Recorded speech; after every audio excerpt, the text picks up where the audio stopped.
صلی اللہ تعالی علی محمد صلی اللہ علیہ وسلم۔ الحمدللہ رب العالمین والصلاة والسلام علی سید المرسلین، اما بعد فاعوذ باللہ من الشیطان الرجیم، بسم اللہ الرحمن الرحیم۔ پڑھیے الصلاة والسلام علیک یا رسول اللہ وعلى آلك وأصحابك يا حبيب الله، الصلاة والسلام عليك يا نبي الله وعلى آلك وأصحابك يا نور الله، نويت سنة الاعتكاف۔ میٹھے میٹھے اسلامی بھائیوں اور مدنی چینل کے ناظرین، الحمدللہ ہم اس وقت کشمیر کے شہر بلکہ چھوٹے سے علاقے رٹا میں موجود ہیں، اور ایک بڑی ہی عظیم الشان مسجد میں ہم یہاں جمع ہیں۔ مسجد کا نام فیضان بلال، سبحان اللہ، نام بھی کتنا پیارا ہے۔ جامع مسجد فیضان بلال میں ہم جمع ہیں۔ سیدنا بلال حبشی یہ مؤذن رسول تھے، اور ماشاءاللہ اللہ کریم ہمیں حضرت بلال حبشی کا فیضان بھی نصیب فرمائے۔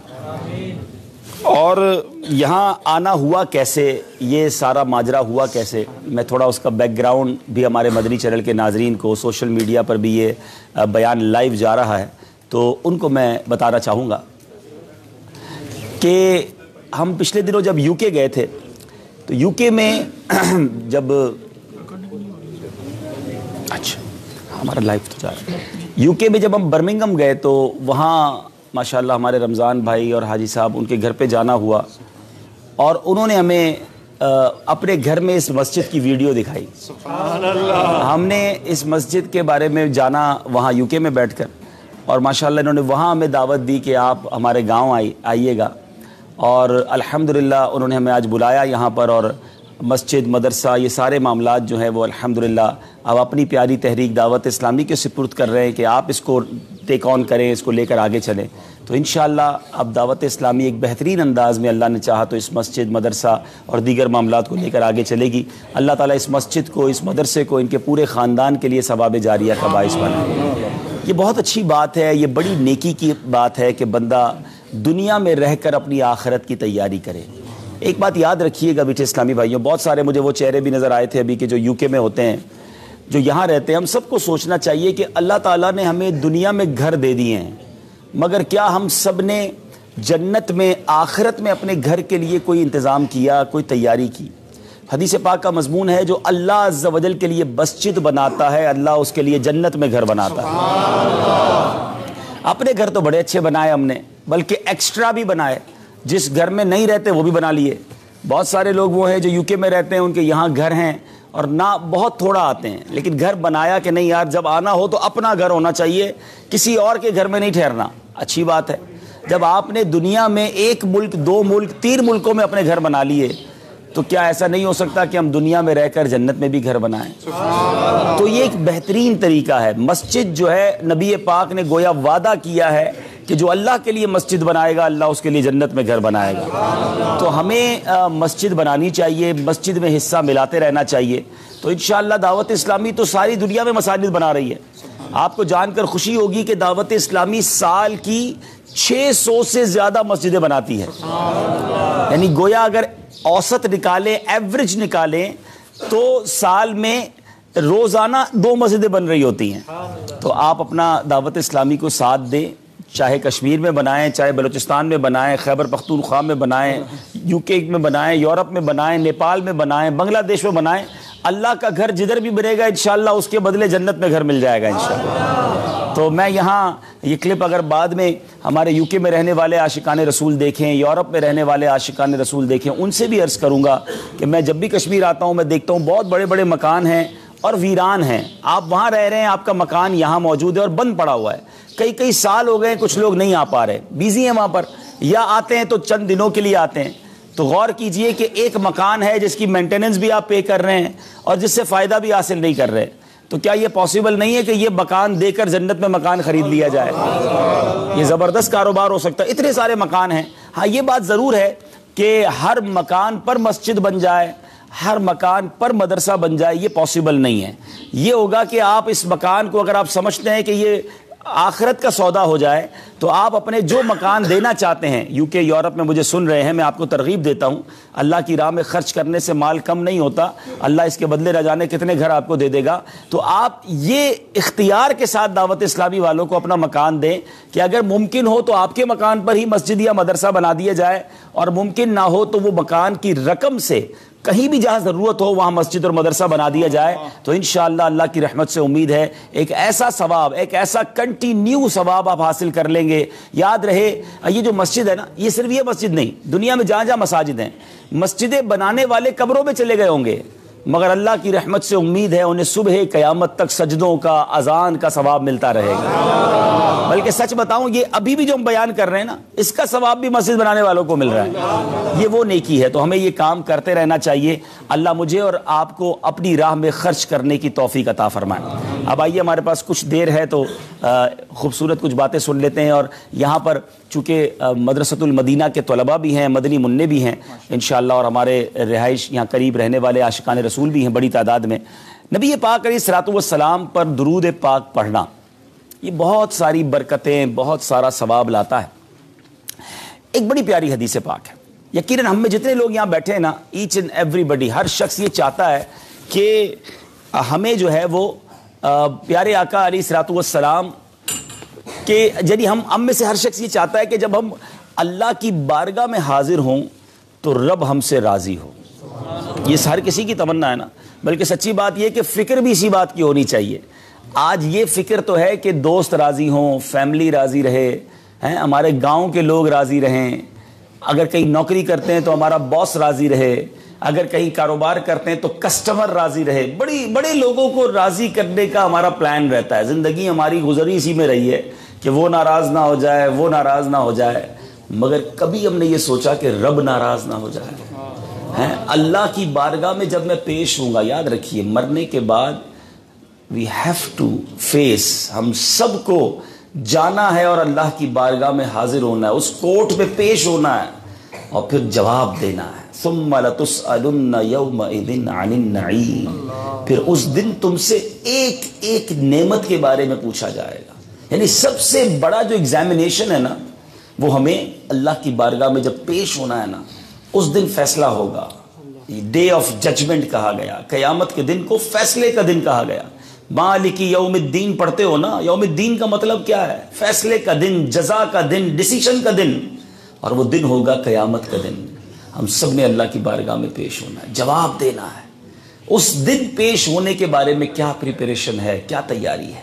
اللہ کے حبیب علیہ الصلوۃ والسلام کمال کا فرمان فرماتے ہیں, اتنا آسان کر دیا ہمارے لیے. نبی پاک فرماتے ہیں من سرہ ان یلقى اللہ غدا راضیا. آقا کہتے ہیں تم میں سے جو یہ چاہتا ہے, حدیث کا مضمون ہے کہ جب اللہ کی بارگاہ میں پیش ہو تو اللہ اس سے راضی ہو جائے, اللہ اس سے راضی ہو. اس کو کیا کرنا ہے؟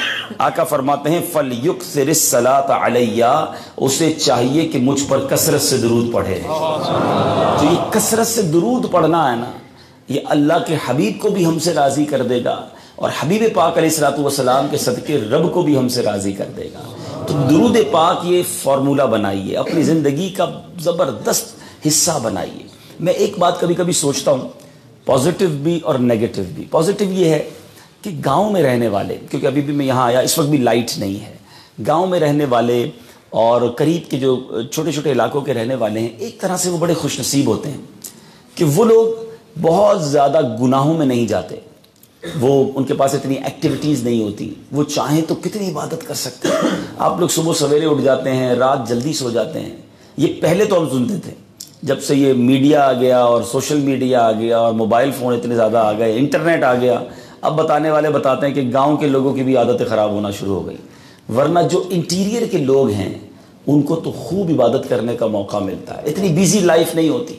مگر میں ان لوگوں سے پوچھنا چاہتا ہوں کہ جن کی لائف بیزی نہیں ہے, زندگی اتنی مصروف نہیں ہے, وہ روزانہ کتنی بار درود پڑھتے ہیں, وہ روزانہ کتنی بار تلاوت قرآن کرتے ہیں, وہ کتنی بار اللہ کا ذکر کرتے ہیں, کیا وہ ساری نمازیں پابندی سے پڑھ رہے ہیں؟ اگر مصروفیت بھی نہیں ہے اور اس کے باوجود عبادت بھی نہیں ہے, پھر کدھر زندگی گزر رہی ہے, پھر کن کاموں میں گزر رہی ہے؟ خدا را سمجھو. ویسے ایسا نہیں ہے کہ جو بندہ مصروف ہے اس کو نماز کی چھٹی ہو جائے گی, نہیں, ادھر بھی مصروفیت سے ٹائم نکالنا ہوگا, مگر فراغت سے فائدہ تو اٹھاؤ نا. حدیث پاک کا مضمون ہے نا, 5 چیزوں کو 5 چیزوں سے پہلے غنیمت جانو. اغتنم خمسن قبل خمسن, آقا فرماتے 5 چیزوں کو 5 چیزوں سے پہلے غنیمت جانو. ان 5 چیزوں میں سے ایک چیز یہ بھی فرمائی کہ فراغت کو مشغولیت سے پہلے غنیمت جانو. اگر فری ہو تو خوب عبادت کر لو نا, مگر بندہ فری بھی ہے اگر پھر بھی گناہ کر رہا ہے, پھر بھی اپنے اس فری ٹائم کو اللہ کی نافرمانی میں گزار رہا ہے, تو اس سے بڑا محروم کون ہوگا. تو اے چھوٹے ایریا میں, گاؤں میں, ولیجز میں رہنے والوں, تمہیں تو نعمت ملی ہوئی ہے, جلدی آرام کرتے ہو, صبح جلدی اٹھ جاتے ہو, پھر نماز کیسے قضا ہو جاتی ہے؟ پھر درود پاک کثرت سے کیوں نہیں پڑھتے؟ وہ لوگ جو صبح سے رات تک اپنی زندگی میں مصروف ہیں, ٹھیک ہے انہیں بھی نماز پڑھنی چاہیے, انہیں بھی درود پڑھنا چاہیے, انہیں بھی تلاوت کرنی چاہیے, مگر فارغ رہنے والے کو تو زیادہ کرنی چاہیے نا. مگر کیا ایسا ہے یا نہیں, یہ اپنے آپ سے پوچھیں. ماشاءاللہ جب ہم مدنی قافلوں میں چھوٹے چھوٹے گاؤں میں جاتے تھے تو مجھے یاد ہے کہ تہجد میں لوگ اٹھ کر تہجد کی نماز پڑھا کرتے تھے, اور پڑھتے بھی ہیں, لیکن کیا ہر کوئی ایسا کر رہا ہے؟ سوچئے میرے میٹھے اسلامی بھائی, یہ فراغت جو ہے نا, فارغ رہنا, یہ ایک طرح سے بہت بڑی نعمت بھی ہے, اور یہ فارغ رہنا ایک طرح سے بہت بڑی سزا بھی ہے. نعمت اس کے لیے ہے کہ جو اس فراغت کو علم دین سیکھنے میں, عبادت کرنے میں, اللہ کو راضی کرنے میں اگر لگ جائے تو وہ تو اللہ کا ولی بن سکتا ہے. لیکن سزا اس لیے لگتی ہے کہ اگر یہی فراغت حرام کاموں میں گزر رہی ہے, بہت ٹائم ہے چلو فلمیں دیکھتے ہیں, بہت ٹائم ہے چلو انٹرنیٹ پر بیٹھ کر بے حیائی کی چیزیں دیکھتے ہیں, بہت وقت ہے جناب چلو جناب برے کام کرتے ہیں. مجھے بتایا گیا کہ یہاں پر چونکہ اتنا کام نہیں ہے تو کبھی مرغوں کی لڑائی ہو رہی ہے, کبھی جانور لڑائے جا رہے ہیں, کبھی جناب فضول کاموں میں وقت صرف کیا جا رہا ہے. کیا یہ زندگی اس لیے ملی ہے؟ سوچو نا کہ اللہ نے مجھے اور آپ کو یہ زندگی اس لیے دی ہے کہ ہم اس زندگی میں یہ غلط کام کر کے اللہ کی نافرمانی کریں. یاد رکھیے گا میٹھے اسلامی بھائیوں, ابھی میں اس مسجد میں آنے سے پہلے قبرستان گیا تھا نا, برابر میں یہ آپ کی قبریں ہیں. یہ جو لوگ ہیں جن کی قبریں ہیں یہ سارے دنیا میں موجود تھے نا, آپ میں سے کسی کے رشتہ دار ہی ہے نا, اللہ ان کی مغفرت فرمائے, لیکن ہمارے اندر سے چلے گئے نا, کل ہم بھی نہیں ہوں گے. اور یاد رکھیے روایتوں کا مضمون ہے کہ مرنے کے بعد نیک بھی پچھتائے گا, گناہگار بھی پچھتائے گا. اچھا گناہگار پچھتائے گا, سمجھ آتا ہے, گناہ کیے ہوں گے اس لیے پچھتائے گا. عرض کی گئی حضور نیک کیوں پچھتائے گا؟ ارشاد ہوا نیک ان لمحوں کو یاد کر کے پچھتائے گا جو فضول کاموں میں ضائع کیے تھے. کاش اس دن بھی اللہ کا ذکر کر لیتا, کاش اس دن بھی 2 رکعت نفل پڑھ لیتا, کاش یہ فضول باتیں نہ کرتا, میں قرآن پڑھ لیتا. آپ خود سوچئے نا, ذرا مل کر کہو سبحان اللہ, ذرا مل کر کہو نا سبحان اللہ. اب کہیے الحمدللہ, اب کہیے اللہ کے ذکر کی نیت سے اللہ اکبر.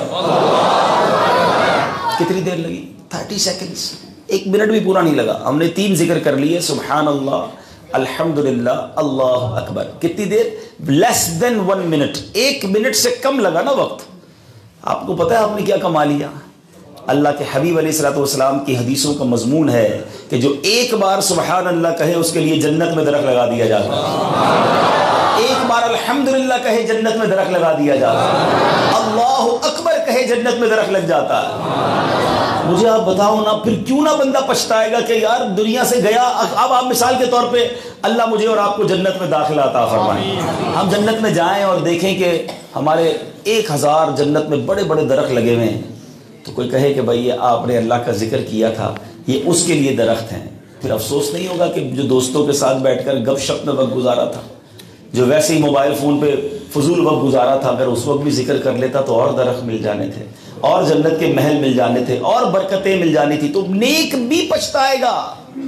تو بھائی اپنے وقت کا صحیح استعمال کیجئے, اور بہترین استعمال یہ ہے کہ بندہ علم دین حاصل کرے, قرآن کی تلاوت کرے. اب چونکہ یہاں مدرسے کے بچے بھی ہیں تو میں کچھ قرآن ہی کے حوالے سے کچھ چند باتیں عرض کرتا ہوں, مگر یہ بات سمجھ آ گئی کہ اللہ کے حبیب فرماتے ہیں جو اللہ کی بارگاہ میں راضی, یہ نیت کرتا ہو یا چاہتا ہو کہ اللہ کی بارگاہ میں جب حاضر ہو تو رب اس سے راضی ہو, اسے چاہیے مجھ پر کثرت سے درود پڑھے. اب روزانہ کثرت سے درود پڑھیں گے انشاءاللہ. فضول باتوں سے نکلے تھوڑا. ہر وقت سیاست، ہر وقت معاملات، حالات پر بحث ہو رہی ہے، کچہری لگی ہوئی ہے، گپ شپ ہو رہی ہے. چائے پر بھی بیٹھیں گے تو فضول باتیں، گھنٹوں بیٹھے ہوں گے. ایک چائے کا کپ ہمارا 1 گھنٹہ لے جاتا ہے. ایک چائے کا کپ آپ کا گھنٹہ لے گیا. آپ تلاوت کرتے تو 1 گھنٹے میں 2 پارے تلاوت ہو جانے تھے. 7 منٹ میں 8 منٹ میں سورہ یاسین کی تلاوت ہو جاتی ہے. حدیث پاک کا مضمون ہے جو ایک بار سورہ یاسین پڑھتا ہے اسے 10 قرآن پڑھنے کا ثواب ملتا ہے. میں 7-8 منٹ میں 10 قرآن کا ثواب کما سکتا ہوں، مگر میری ایک چائے کا کپ مجھ سے 1 گھنٹہ لے گیا. بس دوستوں میں بیٹھے ہیں، ملک پر بات ہو رہی ہے، سیاست پر بات ہو رہی. کیا فائدہ ان باتوں کا؟ تھوڑی زندگی ہے، یاد رکھو ہم سب نے جانا ہے دنیا سے. ایک ایک منٹ، ایک ایک سانس کی قدر کیجئے اور کوشش کیجئے کہ خوب نیکیاں اکٹھی کر لیجئے. ہمارے بزرگان دین جو تھے نا، اللہ کے ولی، ان کو کتنا اس سانسوں کا، منٹس کا، سیکنڈز کا انہیں احساس تھا. حضرت جنید بغدادی رحمۃ اللہ تعالی علیہ کے بارے میں آتا ہے کہ آپ ہر وقت اللہ کا ذکر کرتے رہتے، آپ کے ہونٹ ہلتے ہی رہتے تھے. ایک بار آپ نائی کے پاس گئے مونچھیں ترشوانے کے لیے، باربر شاپ پر. تو جو نائی تھا وہ کہتا ہے حضور تھوڑی دیر کے لیے خاموش ہو جائیں، میں آپ کی مونچھیں کاٹ لوں. کہیں ایسا نہ ہو میں مونچھیں کاٹوں آپ ذکر الہی کرتے رہیں، آپ کے ہونٹ پہ کٹ لگ جائے. آپ فرماتے میرے ہونٹ کٹتے ہو تو کٹ جائے، میں اللہ کا ذکر نہیں چھوڑ سکتا. چند سیکنڈز کے لیے وہ نہیں چاہتے تھے کہ اب ذکر الہی سے دور رہے. ہم چند سیکنڈ بھی ذکر الہی نہیں کرتے. Look at the difference between us and them. وہ 1 منٹ کے لیے بھی ذکر الہی چھوڑتے نہیں تھے اور ہم پورے دن میں 1 منٹ ذکر الہی نہیں کرتے. سوچئے کتنا فرق ہے ہمارے اندر. ہم سارا دن کن کاموں میں گزار رہے ہیں. دیکھیں خدا را میں آپ کا بھائی ہوں، میں آپ کو یہ احساس دلانا چاہتا ہوں کہ اپنی لائف کو قیمتی بنائیے. لوگ کہتے ہیں نا، ہو سکتا ہے آج بھی کسی نے آپ کو دعوت دی ہو کہ اپنے قیمتی وقت میں سے وقت نکال کر ذرا اجتماع میں آ جائیے. سچی بات بتاؤں، وقت قیمتی ہی جب ہوتا ہے جو اللہ اور اس کے رسول کے ذکر میں صرف ہوتا ہے. ہم اپنے قیمتی وقت سے وقت نکال کر نہیں آئے، اپنے وقت کو قیمتی بنانے آئے ہیں. پریشیس ٹائم ہی یہی ہے جو اللہ اور اس کے رسول کے ذکر میں ہو جائے، اللہ کے گھر میں بیٹھ کر وقت گزرے. یہی وقت تو قیمتی ہے نا. تو اپنی اس اوقات کی، اس وقت کی قدر کیجئے. قرآن مجید فرقان حمید ماشاءاللہ ان بچوں کو پڑھایا جاتا ہے جو یہاں مدرسہ پڑھتے ہیں. پہلے میں بات مدنی منوں سے کر لیتا ہوں، پھر میں چند منٹ آپ سے بات کرتا ہوں. ویسے یہ بات سبھی کے لیے، مگر بچوں کے لیے اسپیشل، نوجوانوں کے لیے، ینگسٹرز کے لیے بڑی اسپیشل ہے کیونکہ رجب کا مہینہ شروع ہو گیا ہے. اور رجب کا مہینہ ہم سب کو ایک بہت عظیم ہستی کی یاد دلاتا ہے جن کو خواجہ خواجگان، خواجہ غریب نواز رحمت اللہ تعالی کے نام سے جانا جاتا ہے. آپ معین الدین ہیں، آپ عطائے رسول ہیں، آپ ایک ایسی عظیم ہستی ہیں کہ ساری دنیا میں آپ کے چاہنے والے ہیں. کیوں چاہنے والے ہیں؟ خواجہ غریب نواز نے ایسا کیا کیا کہ ہمیں ان سے محبت ہو گئی؟ انہوں نے اللہ کے دین کے پرچم کو بلند کیا. ہندوستان میں گئے اور بت پرستوں کو ایسی نیکی کی دعوت دی کہ کم و بیش 90 لاکھ غیر مسلم آپ کے ہاتھ پر کلمہ پڑھ کر مسلمان ہو گئے. 9 ملین لوگوں کو آپ نے اپروکسیمیٹلی مسلمان کیا. مگر آپ کی لائف میں یہ تبدیلی کیسے آئی؟ کہ آپ بچپن سے اس لائن پہ تھے؟ کیا فرام دا چائلڈہڈ، بچپن ہی سے آپ نیکی کا کام کر رہے تھے؟ آپ اللہ کے ولی تھے؟ سنیے گا، 15 سال کی عمر تک آپ ایک نارمل نوجوان، 15 ایئرز کی ایج کے بعد یہ زبردست یو ٹرن، زبردست انقلاب آیا. وہ کیا ہوا تھا؟ وہ بات مجھے آج اپنے ینگسٹرز کو بتانی ہے، مدنی چینل کے جو ناظرین، سوشل میڈیا کے ناظرین ہیں، کہ آپ کی عمر، آپ کے والد صاحب کا بہت چھوٹی عمر میں، آپ جب چھوٹے تھے تو انتقال ہو گیا. آپ کو جو ورثے کے اندر ایک باغ ملا تھا، اس باغ میں پنچکی وغیرہ بھی تھی، یعنی دوسرے لفظوں میں ٹیوب ویل تھا، باغ تھا، کھیت تھا. آپ 15 ایئرز کی ایج تھی، آپ اس میں اپنا کھیت وغیرہ چلاتے تھے، باغ وغیرہ آپ اس کو ٹیک آن کرتے تھے. اس دوران ایک بڑے عظیم بزرگ، ان کا نام تھا شیخ ابراہیم کندوزی رحمۃ اللہ تعالی علیہ. آپ معین الدین چشتی اجمیری، ان کا نام حسن تھا، ٹھیک ہے، ان کے باغ میں داخل ہوئے. 15 سال کا ایک نوجوان ہے، ایک اسٹرینجر، ایک جس کو جانتے بھی نہیں وہ بندہ اندر داخل ہو رہا ہے. اور جب وہ داخل ہوا تو دیکھا بزرگ ہیں، سفید داڑھی ہے، بڑا نورانی چہرہ ہے. ادھر 15 سال کا نوجوان ہے اور ادھر ایک بزرگ ہے. بظاہر تو ان کو نہیں پتا تھا نا اللہ کے ولی ہیں، بس ایک بزرگ شخصیت ہیں، بڑی عمر کے ہیں. فوراً گئے، عزت سے بٹھایا، پانی پیش کیا، اپنے باغ سے کھجور کا، انگور کا ایک پورا خوشہ لے کر آئے، حضرت کو پیش کیا. اب وہ اللہ کے ولی دیکھتے ہیں 15 سال کا نوجوان ہے، اتنا ادب، اتنا احترام، اتنی شفقت، اتنی بزرگوں کا خیال، اتنا پسند آیا وہ نوجوان کہ شیخ ابراہیم قندوزی رحمۃ اللہ تعالی علیہ نے اپنی جھولی سے ایک ٹکڑا نکالا کھلی کا یا روٹی کا، اپنے منہ میں چبایا اور حضرت حسن سنجری معین الدین چشتی اجمیری کو کھلا دیا۔ 15 سال کی عمر میں جب آپ نے وہ روٹی کا ٹکڑا کھایا نا، اللہ کے ولی کی مبارک تھوک مبارک لعاب دہن سے ملا ہوا تھا، حضرت حسن سنجری نے جب وہ کھایا تو اب دل کی دنیا ہی بدل گئی۔ اب یہ دنیا بالکل بیکار لگنے لگی۔ آپ نے کہا میں کس کام میں لگ گیا ہوں؟ 15 سال کی عمر کے نوجوان کی لائف میں تبدیلی آ گئی۔ کہتا ہے نہیں چاہیے دنیا۔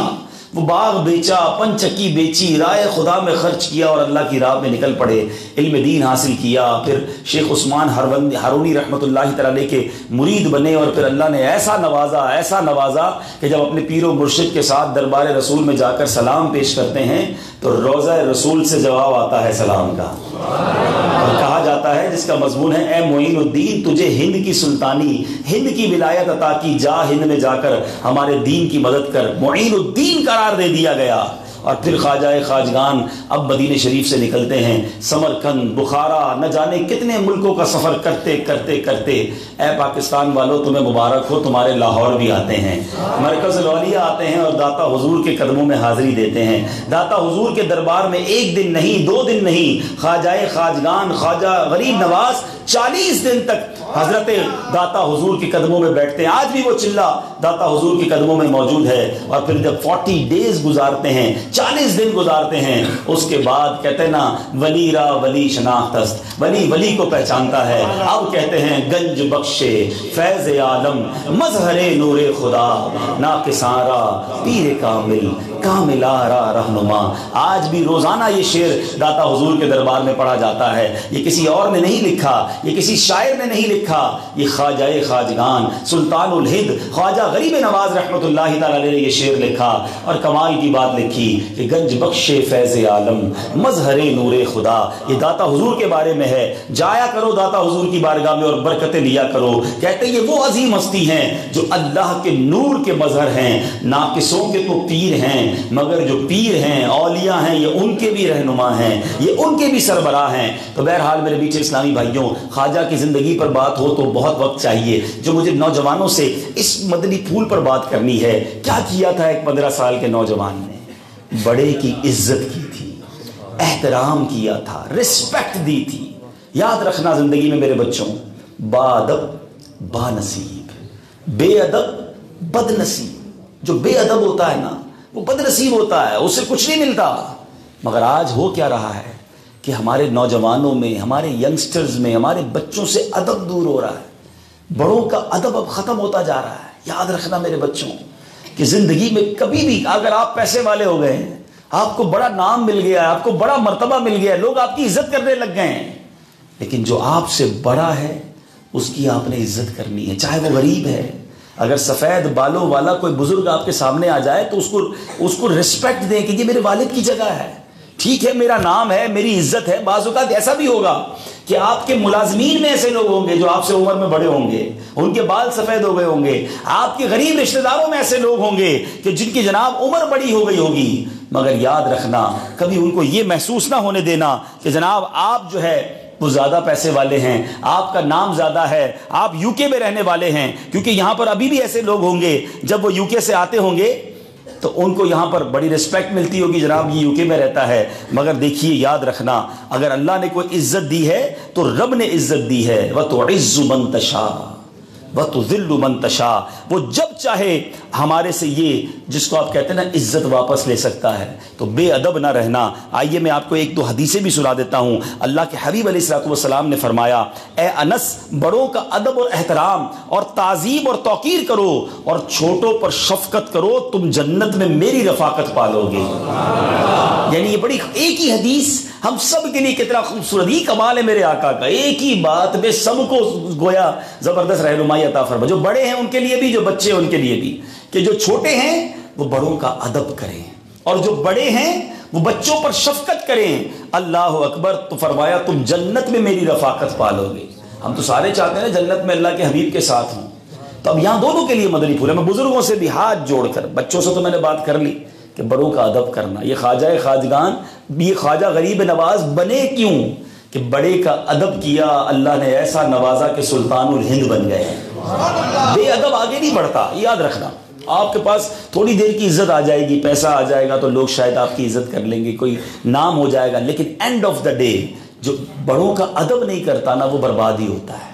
با ادب بہت آگے جاتا ہے, ٹھیک ہے. اور بڑے جو ہیں ان سے بھی گزارش کروں گا کہ آپ بچوں پر شفقت کرنا سیکھیے.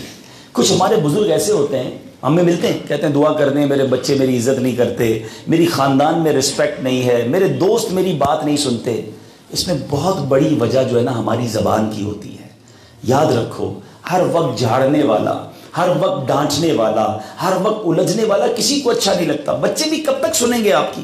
اب جب گھر میں جاتے ہیں لڑتے ہیں, اب جب گھر میں جاتے ہیں جھاڑتے ہیں, تو کون آپ کے ساتھ بیٹھے گا؟ لوگ کہتے ہیں یار میرے ساتھ کوئی بیٹھتا نہیں ہے. یاد رکھیے, آپ کے ساتھ اگر کوئی بیٹھنا پسند نہیں کرتا نا, اس میں بہت بڑا قصور خود آپ کا ہوتا ہے. میٹھے شفقت دینے والے, مسکرانے والوں کو تو لوگ پسند کرتے ہیں, ان کے پاس بیٹھتے ہیں.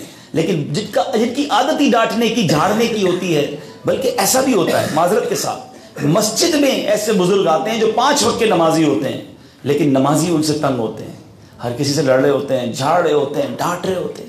ایسا نہ کریں, خدا را نہ کریں. آپ اکیلے ہو جائیں گے, آپ تنہا ہو جائیں گے, آپ کی عزت نہیں بچے گی. بلکہ ایک اور بات بتاؤں, آخری عمر ہے, اس عمر میں اگر لوگوں کے دل توڑتے رہے تو قیامت میں کیا کرو گے؟ یاد رکھیے گا, جس نے کسی کا اگر دل توڑا ہے, ذلیل کیا ہے, اور اگر وہ قیامت کے دن کھڑا ہو گیا اللہ کی بارگاہ میں, تو آپ کو اپنی نیکیاں دینی پڑ جائیں گی. پتہ چلا کہ روز مسجد میں آ رہا ہوں نماز پڑھنے, اور 5 نمازیں بھی پڑھ رہا ہوں, 5 لوگوں کا دل بھی توڑ رہا ہوں, تو آپ تو اپنا اکاؤنٹ مائنس بھی کر رہے ہیں. تو بڑے بھی چھوٹوں پر شفقت کریں, آپ کی سارے محلے میں عزت ہو جائے گی. پیار دیں, محبت دیں, بچوں سے درگزر کریں, اور بچے بڑوں کا ادب کریں. اور یہ حدیث پاک ہم سب کے لیے زبردست گائیڈ لائن ہے. اور اب میں اپنے بڑے اسلامی بھائیوں سے کچھ بات کرنا چاہوں گا. یہ بچے تو قرآن پڑھ رہے ہیں, حافظ بھی بن رہے ہیں. میں کل رات تھا, ہم کل کہاں تھے, اسلام آباد, پنڈی میں. پنڈی کے اندر ہم نے الحمدللہ 360 حافظ قرآن کو سند تقسیم کی. دعوت اسلامی کے مدرسوں سے صرف اس سال 2018 گزرا ہے 1440 کا کچھ حصہ, اللہ کی رحمت سے کم و بیش میری معلومات کے مطابق 7000 کے قریب حافظ قرآن بنے ان جسٹ 1 ایئر. ایک سال میں 7000 حافظ قرآن. اور اب تک میری معلومات کے مطابق 80,000 حافظ قرآن دعوت اسلامی کے مدرسوں سے بن گئے. 80,000.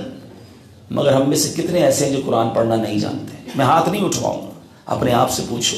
آپ کو موبائل چلانا آتا ہے, آپ میں سے بہت سو کو انگریزی بولنا آتی ہے, آپ میں سے بہت سو کو بہت ساری چیزیں آتی ہیں, لیکن قرآن پڑھنا نہیں آتا. سوچو یہ کیسی زندگی ہے. رجب کا مہینہ آ گیا ہے, اگر قرآن سے دوری ہے تو آج پکی سچی نیت کر لیں کہ انشاءاللہ آج سے روزانہ قرآن پڑھنا ہے انشاءاللہ, اور صحیح پڑھنا ہے. ایک اور پرابلم ہے, قرآن ایک تو پڑھنا نہیں آتا, یا پڑھتے تو صحیح نہیں پڑھتے. کریکٹ پڑھے. قرآن میر پوری زبان میں نہیں ہے, قرآن پنجابی میں نہیں ہے, اردو میں نہیں ہے, انگریزی میں نہیں ہے کہ جیسی بول دو چل جائے گی. قرآن عربی میں ہے, اور عربی کے جو تقاضے ہیں, عربی کا جو پروناؤنسیشن ہے, عربی کا جو طریقہ ہے, اس کے مطابق پڑھنا ہوگا نا. تو گھبرائیے نہیں, دعوت اسلامی موجود ہے نا, وہ آپ کو سکھائے گی, وہ آپ کو بتائیں گے. اسلامی بھائی بڑوں کو بھی تو قرآن پڑھاتے ہیں, یہاں بھی مدرسۃ المدینہ بالغان لگتا ہوگا اس شہر میں. ہمارے اسلامی بھائی آپ کو رات کو شام کو پڑھا دیں گے, آپ آدھا گھنٹہ تو آ جائیں, پڑھیں تو صحیح. آن لائن مدرسۃ المدینہ ہم نے شروع کر دیا کہ جو نہیں آ سکتا مسجد مدرسے میں وہ آن لائن قرآن پڑھ لے. لیکن قرآن سے دور زندگی تو اچھی نہیں ہے نا. میں آپ کو تورات میں اللہ نے کیا فرمایا آپ سنیے ذرا, ایسا دل پر لگتی ہے یہ باتیں کہ انسان سنے تو کہتے نا کہ عقل ٹھکانے آ جائے. کہ تورات میں اللہ تبارک و تعالیٰ کیا ارشاد فرماتا ہے, درود پاک پڑھ لیں, صلو علی الحبیب صلی اللہ تعالی علی محمد صلی اللہ علیہ وسلم. اللہ کریم تورات میں فرماتا ہے کہ اے بندے, کیا تجھے مجھ سے حیا نہیں آتی, مجھ سے شرم نہیں آتی کہ تو راستے میں چل رہا ہوتا ہے تو تیرے پاس کوئی خط آتا ہے تو تو راستے سے ہٹ جاتا ہے اور بیٹھ کر ایک ایک حرف بغور پڑھتا ہے. ہمیں کوئی لیٹر آتا ہے, میسج آتا ہے, ای میل آتی, کیا کرتے ہیں فوراً, ارے دوست کا میسج ہے, پورا پڑھتے ہیں نا. اللہ نے تورات میں فرمایا جب تجھے کوئی خط آتا ہے ہٹ کر بیٹھ کر ایک ایک حرف کو غور سے پڑھتا ہے, یہاں تک کہ کوئی لفظ نہیں چھوڑتا. جبکہ قرآن میری کتاب ہے, میں نے تیری طرف نازل کی ہے, دیکھ اس میں تیرے لیے کتنی تفصیل ہے, میں نے کتنی بار تجھے سمجھایا کہ تو اس کے طول و عرض میں غور کرے، مگر پھر بھی تو اس سے دور رہتا ہے، اعراض کرتا ہے۔ کیا میرا مرتبہ، سنیے گا لفظ ہلا دیتا ہے انسان، کیا میرا مرتبہ تیرے نزدیک تیرے بھائیوں سے بھی کم ہے، تیرے دوستوں سے بھی کم ہے؟ میرا مرتبہ رب فرما رہا ہے، اے میرے بندے تیرے پاس تیرا کوئی بھائی بیٹھتا ہے تو اس کی طرف تو مکمل طور پر متوجہ ہو جاتا ہے، اپنے دل کو مکمل طور پر اس کی طرف متوجہ کرتا ہے۔ اگر اس دوران کوئی شخص بات کرے، خلل ڈالے، تو اشارے سے اسے خاموش کر دیتا ہے۔ میں اور کوئی دو بندے اب بات کر رہے ہوں، کوئی تیسرا بیچ میں آتا، ہم کیا کہتے ہیں؟ یار ایک منٹ ذرا میں ان کی بات سن لوں، ہیں؟ دو دوست بات کر رہے ہوں، دو بھائی بات کر رہے ہوں، تیسرا بیچ میں آتا ہے، اسے خاموش کر دیتے ہیں۔ کیوں؟ ہم چاہتے ہیں اس کی بات پوری سنیں۔ اللہ فرماتا ہے اب جبکہ میں تیری طرف متوجہ ہوں، میں تجھ سے کلام کر رہا ہوں، تو تیری حالت یہ ہے کہ تیرا دل مجھ سے اعراض کرنے والا، مجھ سے دور ہونے والا ہے۔ کیا تو نے مجھے اپنے بھائیوں سے بھی کم مرتبہ سمجھ لیا ہے؟ سوچو، میسج مس نہیں ہوتا، واٹس ایپ مس نہیں ہوتا، خط مس نہیں ہوتا، ہمیں کوئی پیغام ملے ضرور پڑھتے ہیں۔ قرآن ہمیں کب سے ملا ہوا ہے ابھی تک نہیں پڑھا۔ آپ کو پتہ ہے قرآن میں کم و بیش 88 مقامات ہیں، 90 کے قریب ایسے مقامات ہیں جہاں میرے رب نے آپ سے، مجھ سے ڈائریکٹ بات کی ہے۔ یا ایھا الذین آمنو، اے ایمان والو کہہ کر مجھے کہا ہے نا، ایمان والو آپ کو کہا ہے، مگر کیا کہا ہے؟ آپ نے پڑھا، سمجھنے کی کوشش کی؟ اتنا بھی ٹائم نہیں ملا، اب تو مرنے والے ہیں، کب پڑھیں گے قرآن کو؟ کب جانیں گے کہ رب نے کیا کہا ہے؟ خدارا اپنی زندگی کی اہمیت محسوس کیجیے۔ ہم نے دعوت اسلامی نے آپ کے لیے کتنی آسانیاں کر دی ہیں۔ میں آپ کو ڈرا نہیں رہا، میں آپ کو احساس دلا کر راستہ بھی بتا رہا ہوں نا کہ آ جاؤ مدنی ماحول میں۔ بڑوں کو بھی قرآن پڑھائیں گے، بچوں کو بھی قرآن پڑھائیں گے۔ جس کے گھر کے قریب مدرسہ نہیں، وہ آن لائن قرآن پڑھ لے۔ دعوت اسلامی آن لائن بھی قرآن پڑھا رہی ہے، بلکہ مجھے بتایا گیا کہ کشمیر میں میر پور کے اندر بھی آن لائن مدرسۃ المدینہ شروع ہو گیا ہے، جہاں سے ساری دنیا میں قرآن پڑھایا جا رہا ہے، تو آپ پڑھ لیجئے۔ اچھا، پھر تیسری بات کہ قرآن سیکھنا ہے، صحیح طریقے سے سیکھنا ہے۔ اگر آپ مثال کے طور پہ آن لائن بھی نہیں پڑھ سکتے تو کسی قریبی مسجد میں اسلامی بھائیوں کو پکڑ لیں کہ بھائی میری تلاوت ذرا چیک کر لیں، میرا قرآن چیک کر لیں، اور پھر قرآن پڑھیں۔ رمضان آ رہا ہے، اب پکی سچی نیت کر لیں کہ انشاءاللہ رمضان سے پہلے قرآن سیکھیں گے بھی، اور پھر پابندی سے قرآن پڑھیں گے انشاءاللہ۔ اللہ تعالیٰ مجھے اور آپ کو قرآن پاک سے سچی محبت عطا فرمائے، نور قرآن سے ہمارے دلوں کو منور فرمائے۔ رجب کا مہینہ ویسے بھی عبادت کا مہینہ ہے، آج تو مسجد فل ہے، ٹھیک ہے نا، ظہر سے پہلے ہی فل ہو گئی ہے، مگر کیا نمازوں میں بھی فل ہوتی ہے؟ یہ خیال رکھیے گا۔ انشاءاللہ نیت کر کے جاؤ، آج کے بعد ہماری کوئی نماز قضا نہیں ہوگی۔ ایسا نہیں، ایسا نعرہ لگائیں کہ شیطان بھاگ جائے ادھر سے۔ آج کے بعد ہماری کوئی نماز قضا نہیں ہوگی، فلمیں ڈرامے نہیں دیکھیں گے، گانے باجے نہیں سنیں گے، ہمیشہ اپنے بڑوں کا ادب کریں گے، اپنے چھوٹوں پر شفقت کریں گے، اٹھائیں گے۔ اللہ تعالیٰ آپ سب کو سلامت رکھے۔ بہت بہت شکریہ ادا کروں گا یہاں کے اسلامی بھائیوں کا، فضیل باپ گھر والوں کا، رٹا میں ذمہ داران کا، جنہوں نے الحمدللہ مجھے بلایا۔ میں زندگی میں پہلی بار اس علاقے میں آیا ہوں، اور جو ماشاءاللہ آپ کی محبت ہے، اللہ کریم آپ کو شاد و آباد رکھے، اس علاقے کو پھلتا پھولتا رکھے، یہاں کے رہنے والوں پر رحمتوں کی نظر فرمائے، جو بیمار ہیں اللہ انہیں شفا دے دے، جو پریشان ہیں رب کریم اس علاقے میں اللہ ان سب کی پریشانیوں کو دور فرمائے، آپ سب کو شاد و آباد رکھے اور آپ سب کی حفاظت بھی فرمائے۔ ماشاءاللہ ایک خوبصورت اعلان بھی آ گیا ہے کہ 15 مارچ سے فیضان زمزم مسجد ڈڈیال میں، ارے واہ بھائی، یہ تو ڈڈیال تو آپ کا ہی شہر ہے، 7 دن کا فیضان نماز خور شروع ہو رہا ہے۔ اب دیکھیں، فارغ اگر نہیں بھی ہیں تو ہمیں فارغ ہونا چاہیے۔ اب یہ ہو رہا ہے 15 مارچ، آلموسٹ 1 مہینہ ہے، ٹھیک ہے نا، تو اگر آپ نیت کر لیں انشاءاللہ 7 دن کے اندر اللہ نے چاہا نماز کی وہ باتیں سیکھ لیں گے جو شاید کئی سالوں میں نہیں سیکھی ہوں گی، تو نیت کرتے ہی کورس کریں گے انشاءاللہ۔ آپ کے ڈڈیال میں ہو رہا ہے، مطلب کنواں آپ کے پاس آ رہا ہے، پھر بھی پیاسا نہ جائے تو یہ پھر ہمارا قصور ہوگا۔ تو مجھے امید ہے کہ سارے بزرگ بھی کر لیں، کیونکہ ہمیں لگتا ہے مجھے نماز پڑھنا آتی ہے، مگر ایک بار چیک تو کروا لیں، شاید پتہ چلے گا بہت نہیں صحیح کر سکے۔ مسجد میں مدرسۃ المدینہ کے ماشاءاللہ بہت خوبصورت مدرسہ بنا ہوا ہے آلریڈی، تو اپنے بچوں کو اگر آپ حافظ قرآن قرآن پڑھانا چاہتے ہیں تو مدرسۃ المدینہ کے لیے اس مسجد کے ساتھ جو مدرسہ ہے اس میں داخلے جاری ہیں، ضرور اس میں داخل کروائیں. اور جامعۃ المدینہ کے لیے بھی یہی یہ فیضان زمزم میں ڈڈیال میں، فیضان زمزم میں ڈڈیال میں جامعۃ المدینہ. سبحان اللہ، عالم بنانے والے کون ہیں؟ ایک ڈاکٹر. تو دیکھو دعوت اسلامی والے آپ کی لمٹ نہیں ہے، 65 ایئرس کی ایج. کب بھائیوں کو جرائم پیشہ لوگ لے جاتے ہیں، منشیات والے لوگ لے، کیونکہ کوئی پوچھتا نہیں تھا تو وہ غلط کاموں میں لگ جاتے تھے. جی ڈڈیال اس کی کیا بات ہے. ایک خوشخبری بھی بتا دیتا ہوں، چلیں. میں نے پہلے بھی اعلان کیا تھا، دوبارہ آج اعلان کیا ہے. ہمیں اس علاقے میں ڈڈیال میں 2 پلاٹ اور 1 گھر عاشقان رسول نے دعوت اسلامی کو دے دیا ہے. اللہ انہیں اس کے بدلے جنت میں گھر عطا فرمائے. میں نے شروع میں بھی اعلان کیا تھا ہر پلاٹ پر ہر گھر میں ہم مسجد مدرسہ بنائیں، یہ ممکن نہیں نا. اب یہاں بنا ہوا ہے، برابر میں کوئی گھر دے دے تو ایک اور تو نہیں بنا دیں گے نا. تو ہمیں آپ اس نیت سے گھر دیں کہ اگر بالفرض وہیں بن گیا تو ٹھیک ہے، نہ بن سکا تو اسی گھر کی قیمت سے کہیں بھی انشاءاللہ ہم مسجد مدرسہ بنائیں گے. وہ رقم استعمال آپ کے لیے صدقہ جاریہ والے کاموں میں ہی ہوگی تاکہ آخرت میں قیامت تک آپ کو انشاءاللہ نیکیاں ملتی رہیں. اللہ تعالی ہم سب کو عمل کرنے کی توفیق عطا فرمائے. آمین بجاہ النبی الامین صلی اللہ تعالی علیہ وسلم. صلو علی الحبیب صلی اللہ علیہ محمد. پیارے اور میٹھے مجلسان، الحمدللہ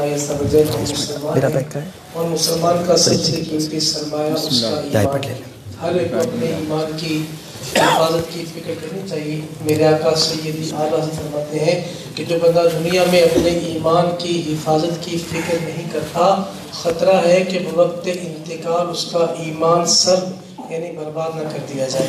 میرے پیارے پیارے اور میٹھے میٹھے نبی ہمارے غوث پاک رحمۃ اللہ علیہ یہ فرماتے ہیں کہ میرا کوئی بھی مرید بغیر توبہ کیے نہیں مرے گا. آپ فرماتے ہیں کہ میں اس وقت تک جنت میں نہیں جاؤں گا جب تک اپنے ایک ایک مرید کو داخل جنت نہ کرا دوں. آج ماشاءاللہ ہماری خوش نصیبی، آج ہمارے یہاں رٹا میں ڈڈیال میں رکن شورا کی آمد ہو چکی ہے. ماشاءاللہ رکن شورا کو شیخ طریقت امیر اہل سنت بانی دعوت اسلامی حضرت علامہ مولانا محمد الیاس ستار قادری رضوی ضیائی دامت برکاتہ العالیہ کی طرف سے سلسلہ عالیہ قادریہ رضویہ عطاریہ میں مرید کرنے کی بھی اجازت ہے. شیخ طریقت امیر اہل سنت غوث پاک کے سلسلے میں مرید بناتے ہیں. بڑا ہی پیارا موقع ہے. میرے وہ اسلام بھائی جو ابھی تک کہیں سے مرید نہیں ہے، وہ چاہیں تو ان کے ذریعے سے شیخ طریقت امیر اہل سنت کے مرید بن کر غوث پاک کے سلسلے میں داخل ہو جائیں. میرے وہ اسلام بھائی جو پہلے سے کہیں سے مرید ہیں، وہ چاہیں تو طالب ہو جائیں. اس سے انشاءاللہ عز و جل آپ کو اپنے پیر صاحب کے فیض کے ساتھ ساتھ امیر اہل سنت کا بھی فیض ملنا شروع ہو جائے گا. اس لیے رکن شورا ارشاد فرمائیں آپ اسلام بھائی ویسے دہرا لیں. انشاءاللہ عز و جل آپ سلسلہ عالیہ قادریہ رضویہ عطاریہ میں داخل ہو جائیں گے. صلو علی الحبیب صلی اللہ تعالی علی محمد. میرے وہ اسلامی بھائی جو مرید ہونا چاہیں، جس طرح میں کہتا جاؤں اس کو دہراتے جائیں. بسم اللہ الرحمن الرحیم. الصلاۃ والسلام علیک یا رسول اللہ وعلی آلک و اصحابک یا حبیب اللہ.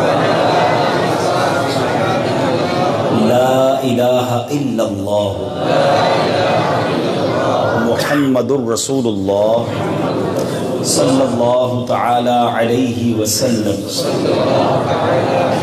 توبہ کرتا ہوں میں اپنے تمام پچھلے گناہوں سے اور وعدہ کرتا ہوں میں کہ آئندہ شریعت پر چلوں گا، بد مذہبوں اور برے لوگوں کی صحبت سے بچتا رہوں گا، نماز روزے کی پابندی کرتا رہوں گا، والدین کی نافرمانی، جھوٹ، غیبت، چغلی، وعدہ خلافی، گالی گلوچ، فلمیں، ڈرامے، گانے باجے، بے پردگی وغیرہ وغیرہ گناہوں سے بچتا رہوں گا. اے اللہ میری اس توبہ کو قبول فرما اور مجھے میرے وعدے پر ثابت قدم رکھ، مرید ہوتا ہوں میں خاندان عالی شان قادریہ رضویہ عطاریہ میں نے اپنا ہاتھ آپ کے ذریعے سے شیخ طریقت امیر اہل سنت کے ہاتھ میں دیا اور ان کے ذریعے سرکار بغداد حضور غوث پاک رضی اللہ تعالی عنہ کے ہاتھ میں دیا۔ اے اللہ مجھے جناب غوث اعظم کے مریدوں میں قبول فرما اور کل قیامت میں غوث پاک کے غلاموں میں اٹھا۔ الصلاۃ والسلام علیک یا نبی اللہ وعلی آلک و اصحابک یا نور اللہ۔ انشاءاللہ عز و جل آج بعد نماز مغرب جامع مسجد فیض مدینہ حمید آباد کالونی چک سواری میں انشاءاللہ عز و جل دعوت اسلامی کا سنتوں بھرا اجتماع ہوگا، جس میں انشاءاللہ عز و جل ہمارے رکن شورا حاجی عبدالحبیب اتاری مدثر والی انشاءاللہ سنتوں بھرا بیان بھی فرمائیں گے۔ آپ سب کو دعوت ہے کہ آپ اس اجتماع میں خود بھی آئیں، اوروں کو بھی ساتھ دعوت دے کر آئیں۔ ابھی انشاءاللہ عز و جل جدول اس انداز سے ہوگا کہ ابھی انشاءاللہ دعا ہوگی اور دعا کے بعد اذان ظہر نماز ادا کی جائے گی انشاءاللہ عز و جل۔ اس کے بعد پھر انشاءاللہ عز و جل یہی مسجد میں ہی آپ کو سرکار صلی اللہ تعالی علیہ وآلہ وسلم کے منہ مبارکہ کی زیارت بھی کروائی جائے گی۔ اس کے بعد انشاءاللہ عز و جل رمضان بھائی کے گھر پر لنگر کا بھی اہتمام ہے، انشاءاللہ عز و جل آپ اسلام بھائی لنگر بھی کھا کر جائیے گا۔ ایسا کچھ تبرکات کے والے سے کیا بات ہے، منہ مبارک شریف کی زیارت۔ منہ مبارک شریف تو وہ عظیم تبرک ہے، ہم پر احسان ہے نبی پاک کا۔ پیارے آقا علیہ السلام نے جب حج فرمایا نا تو آپ کے حلق مبارک جب ہوا تو آپ نے وہ بال صحابہ کرام میں تقسیم کر دی، اور یہ صحابہ کرام سے اولیاء کرام سے آج پہنچتے پہنچتے دنیا میں بہت مقامات پر ہیں۔ اور کمال یہ ہے کہ ہم نے دیکھا کہ کسی کے پاس پہلے ایک بال مبارک تھا، اللہ کی رحمت سے وہ پورا گلدستہ بن جاتا ہے، پھر وہ کسی اور کو دے دیتے ہیں، پھر ان کے پاس بڑھتا جاتا ہے۔ تو یہ نبی پاک کا ایک معجزہ بھی ہے۔ اللہ کریم نے آج منہ مبارک کی زیارت کا موقع دیا ہے، جلد ہمیں نبی پاک کی زیارت بھی نصیب فرمائے۔ آئیے مل کر دعا کر لیتے ہیں۔ الحمدللہ رب العالمین والصلاة والسلام علی سید المرسلین یا ارحم الراحمین یا ارحم الراحمین یا ارحم الراحمین۔ اللهم ربنا آتنا في الدنيا حسنة وفي الآخرة حسنة وقنا عذاب النار وقنا عذاب القبر وقنا عذاب الحشر وقنا حساب الميزان ربنا تقبل منا إنك أنت السميع العليم وتب علينا يا مولانا انک انت التواب الرحیم۔ رب کریم ہم سب کا جمع ہونا اپنی بارگاہ میں قبول فرما، ہم سب کے تمام صغیرہ کبیرہ گناہوں کو معاف فرما، ہمارے ماں باپ کی، نبی پاک علیہ السلام کی ساری امت کی بخشش فرما۔ اے اللہ ہمارے جن بھائیوں نے یہ مسجد مدرسہ بنایا، اے اللہ اس کو ان کے لیے بہترین صدقہ جاریہ بنا دے، ہمیں بھی اپنی زندگی ہی میں اپنے لیے صدقہ جاریہ والے کام کرنے کی توفیق عطا فرما۔ اے اللہ تیری راہ میں دل کھول کر خرچ کرنا نصیب فرما، جو خرچ کرے اس کو اپنی بارگاہ میں قبول بھی فرما۔ اے کریم تیرے خزانوں میں کمی نہیں، ہماری دنیا بھی اچھی کر دے، ہماری آخرت بھی اچھی کر دے، ہمیں صحیح معنوں میں قرآن پڑھنے والا بنا دے، نور قرآن سے ہمارے دلوں کو منور فرما دے۔ اے اللہ اپنے بڑوں کا احترام نصیب فرما، اپنے چھوٹوں پر شفقت نصیب فرما۔ اے کریم غریب نواز کا واسطہ ہم سب کو بھی نواز دے، ہم سب کو اپنے پسندیدہ بندوں میں شامل فرما لے۔ اے اللہ اتنی سارے تعداد میں اسلامی بھائی آئے ہیں، ان میں کوئی بیمار آیا ہوگا، کسی کے گھر میں کوئی بیمار ہوگا، اے شفا دینے والے ہمارے سارے مریضوں کو شفا عطا کر دے۔ اے اللہ جو بے روزگار ہیں حلال طیب آسان روزگار عطا کر دے، جو قرض قرضوں کے بوجھ تلے دب گئے ہیں میرے مولا انہیں قرضوں سے نکال دے۔ اے اللہ جن کے کاروباری مسائل ہیں اپنے کرم سے ان کے مسائل آسان کر دے۔ جو رشتوں کے انتظار میں ہیں اچھے اور نیک رشتے عطا کر دے۔ جن کے رشتے ہو گئے ہیں جو گھر بار میں ہیں اے اللہ ان کے جوڑوں کو سلامت رکھ، ان کے خاندان کو خوش کر دے۔ اے کریم جو ہمارے حق میں بہتر ہے ہمیں عطا کر دے، جو ہمارے حق میں بہتر نہیں اس سے ہماری اے اللہ اس کا خیال بھی ہمارے دل سے نکال دے۔ ہمارے وطن عزیز پاکستان کی حفاظت فرما، سرحدوں کی حفاظت فرما، یہاں کشمیر میں رہنے والے عاشقان رسول کی حفاظت فرما۔ میرے مالک ہماری دنیا بھی اچھی کر دے، آخرت بھی اچھی کر دے۔ حج کے قافلے بن رہے ہیں، خوش نصیب مدینے جانے کی تیاریاں کر رہے ہیں۔ اے اللہ اس سال حج کرنے والوں میں ہمارا نام بھی لکھ دے، ہمارے ماں باپ کا نام بھی لکھ دے، ہمارے گھر والوں کا نام بھی لکھ دے۔ اے اللہ مرشد کریم کے ساتھ ہمیں چل مدینہ کی سعادت عطا فرما۔ ربی یسر ولا تعسر وتمم لنا بالخیر یا فتاح وبک نستعین۔ اے اللہ اس مسجد کو شاد و آباد فرما، اس کو آباد کرنے والوں کے گھروں کو آباد فرما۔ اے اللہ اے رب کریم ایمان پر، دعوت اسلامی پر اور امیر اہل سنت کی غلامی پر ہم سب کو استقامت نصیب فرما۔ دنیا میں ہر آفت سے بچانا مولا، عقبا میں نہ کچھ رنج دکھانا مولا، بیٹھوں جو درے پاکے پیمبر کے حضور، ایمان پہ اس وقت اٹھانا مولا۔